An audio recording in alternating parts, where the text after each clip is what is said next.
And former Mesa County Clerk Tina Peters is free after serving just 19 months in Pueblo prison. Fox 21's Jessica Livingstone was outside the correctional facility where the ex-election official quietly left this morning.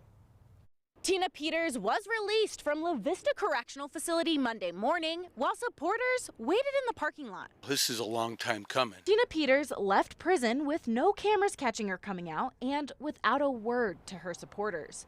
But they were still excited to see the former Mesa County election clerk finally free. Elections have consequences. Stolen elections have catastrophic consequences. Community members gathered wearing t-shirts supporting Peters, who's locked up more than a year for her role in a scheme to copy her county's election system. Some calling her a hero and others an election denier. It's difficult to sort of reconcile that Governor Polis took such an extreme measure in cutting her sentence in half when she's really still saying she didn't do anything wrong. I've been following her for 5 years, and this is the most egregious act of injustice ever in this country. Peters was the first local election official charged with breaching security after the 2020 election. She snuck in an outside computer expert affiliated with the MyPillow chief executive Mike Lindell. The person copied the county's Dominion voting system's computer server as it was updated in 2021. Governor Jared Polis shortened Peters' sentence last month after President Donald Trump waged a lengthy pressure campaign against Colorado. Polis says cutting her time in prison was not because of the president. Her political viewpoints, her conspiracy theory beliefs were unfortunately taken into account in the sentencing. That should not occur.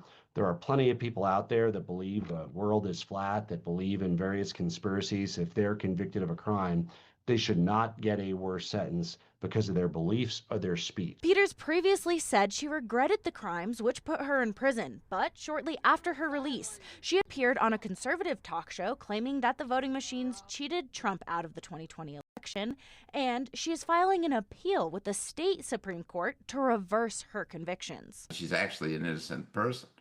I mean, what she did in order to follow federal law.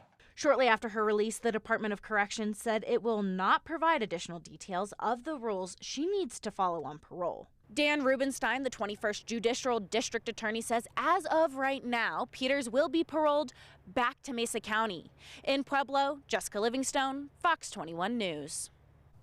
And Democrats across our state condemning Tina Peters' release today. Secretary of State Jena Griswold, Colorado's top election official, warned, quote, "It sends a dangerous message about accountability for those who would attack elections." And Colorado Senator Michael Bennet said in part, quote, "Tina Peters' release does not change the facts of her case, nor does it change our obligation to defend our democracy. We must be even more vigilant in protecting the rule of law and the integrity of our electoral system."